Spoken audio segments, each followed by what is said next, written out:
Hello, everybody. With so many people quarantined, I wanted to start making a video every day or couple of days to help catch everybody up, keep you informed, let you know what is going on.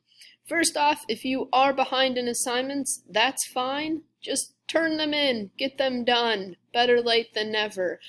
So any assignment, every assignment is on PowerSchool under assignments. The papers are there.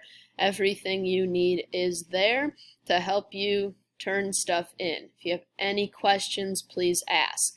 If you're behind in notes, again, that will be graded pretty soon here, right before the end of the semester. All the notes are on PowerSchool under class pages. They're in order by number. Today in class, we'll do kind of the first half of notes number 15 on Islam. I believe you can see that on my screen right now. And we will not finish it, but we will probably get through the 5 pillars of Islam and then do the rest on Monday. To keep you up to date on these notes, I thought I would walk you through a little bit of Islam right now. First and foremost, Islam is both an religion and an empire. We have to keep the two separate. They are not just a religion.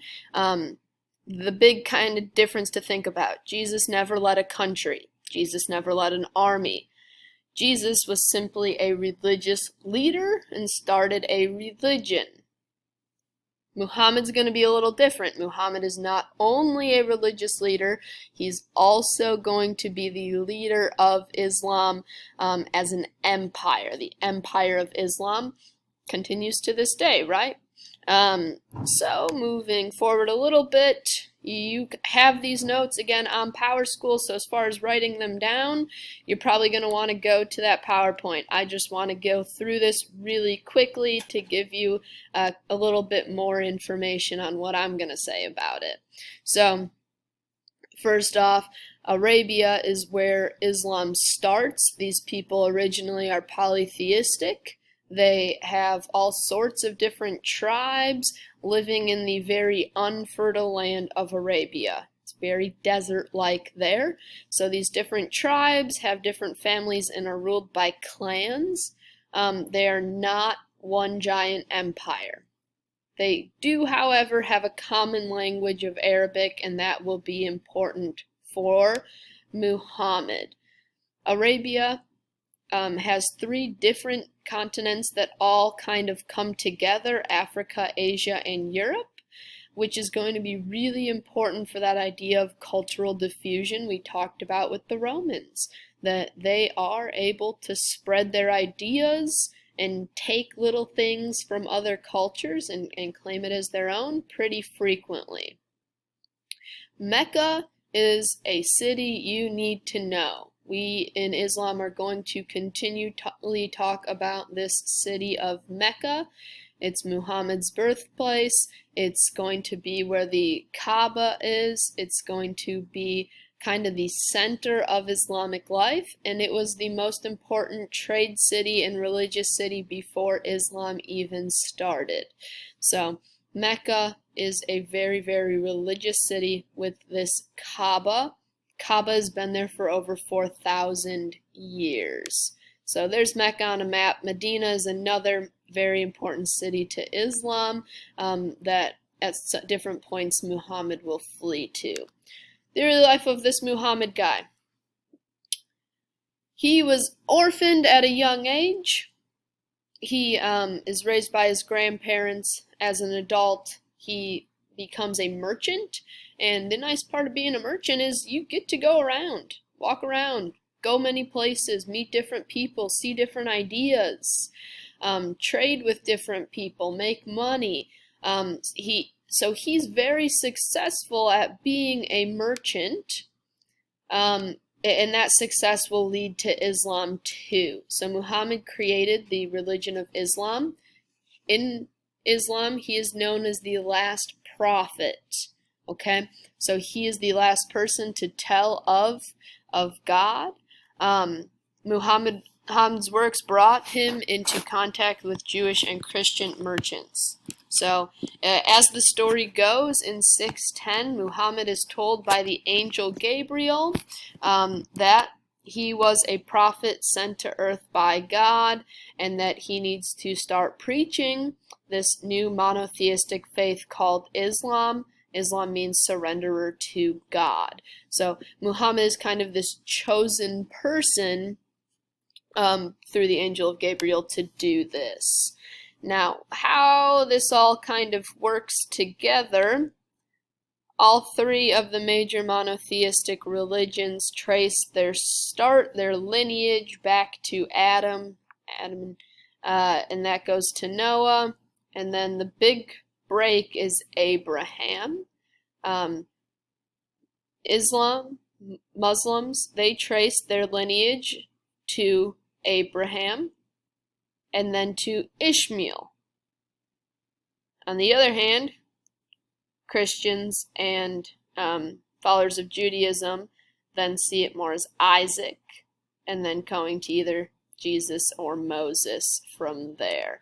A few quick points about Islam and their norms. Frequently after Muhammad's name is said, they'll say, "Peace be upon him."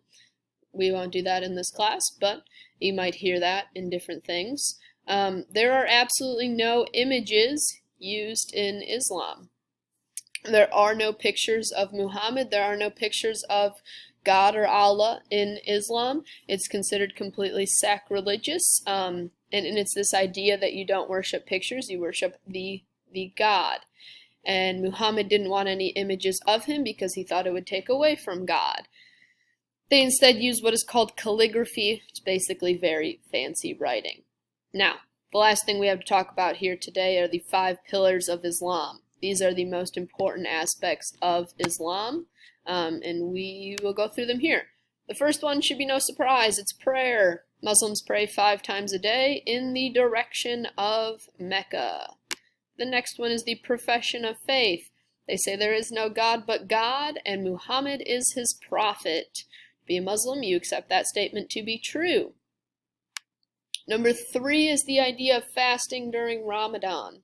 Ramadan goes off of the Islamic calendar, so it's not at the same time every year. It adjusts by a week or two every year, but it's a month where Muslims do not eat or drink or smoke while the sun is up. It's not that they don't eat or drink at all, but not while the sun is up, following the Islamic calendar. The big idea here is that you rely on God's strength, that you don't rely on your own strength, and it's lets them almost reset that way.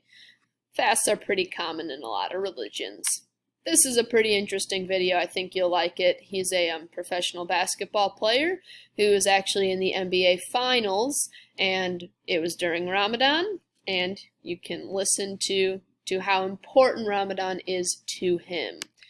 So everything you don't do and do during Ramadan listed there. The 4th pillar of Islam is almsgiving. And this is the idea that Muslims give 2.5% of their wealth, their property and money to the poor each year.